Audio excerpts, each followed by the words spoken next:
நான் இங்கே வந்து 137 சூப்பர்வைசராக இருக்கேன். கிட்டத்தட்ட இந்த ஃபீல்டில் வந்து நான் ஒரு 3.5 இயர்ஸாக இருக்கேன். நான் இப்போது இந்த வார்டை வந்து ஒரு 8 மந்த்ஸாக பார்த்துட்ருக்கேன். இன்னைக்கு மார்னிங் வந்து நம்ம ஒர்க்கர் வந்து இன்னைக்கு ஹவுஸ் கலெக்ஷன் வழக்கமாக போகிற மாதிரி போயிருக்காரு.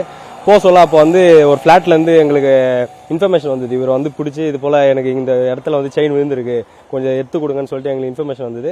ஸோ அதுக்கப்புறம் இவரால் அந்த பின்னை வந்து கவுத்துட்டு இது பண்ண முடியாது. ஏன்னா ரொம்ப முக்கியமான மெயின் ரோடு, ஏதாவது யாரோ ரூட் இருக்கும், சோல் ஆஃபீஸர் வருவாங்க கம்ப்ளைண்ட் ஆகும்னு சொல்கிறதுனால சரி நம்ம அந்த அலர்ட்டான ஸ்பாட்டுக்கு போயிட்டு நம்ம அந்த பின்னை நேரில் போய் கவுத்துட்டு அப்புறம் யூனிட் ஆஃபீஸருக்கு இன்ஃபர்மேஷன் எல்லாமே கொடுத்து நம்ம வந்து செயினை மீட்டு கொடுத்தாச்சு. அதோட ஒர்த் வந்து 5 lakhs வரைக்கும் சொல்லியிருந்தாங்க. அதாவது ஒரு 5 years முன்னாடி 5 lakhs சொல்லியிருந்தாங்க. இப்போ அதோட ஒர்த் அதிகமாக தான் இருக்கும்.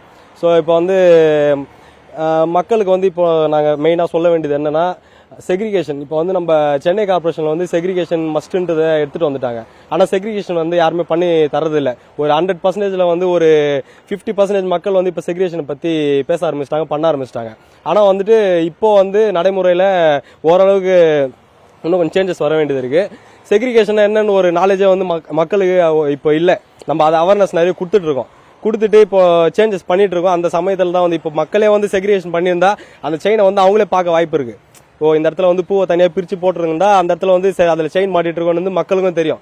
அப்போ செக்ரிகேஷனோட வேல்யூ வந்து இதில் புரிஞ்சிருக்கும். ஏதோ நம்ம நம்ம செக்ரிகேஷன் பண்ண நம்மளுக்கு தெரிஞ்சதுனால பின்னு கிட்ட வந்துட்டு நம்ம அதை கிளியர் பண்ணி எடுத்து கொடுத்துட்டு ஏதோ பண்ணி கொடுத்துட்டோம். இதே வந்து செக்ரிகேட் பண்ணாம நிறைய விஷயம் பெருங்குடி போறதுனாலதான் அங்க வந்து திடக்கழிவு அதிகமாகி இப்போ ஏரியில வந்து நிறைய தண்ணி தேர்ந்து இப்போ ஒரு இடத்துல வந்து மழை பெஞ்சதுன்னா வெள்ள பாதிப்புலாம் வருது பாருங்க. பெருங்குடியில அது ஒரு மோசமா இருக்கு. மழை டைம்ல வந்து நாங்கள் கஷ்டப்படுறோம். மழை டைம்ல வந்து ஒரு குப்பையை வந்து அகற்றுறதுக்கு நாங்கள் அவ்வளோ கஷ்டப்பட்டு இருக்கோம்.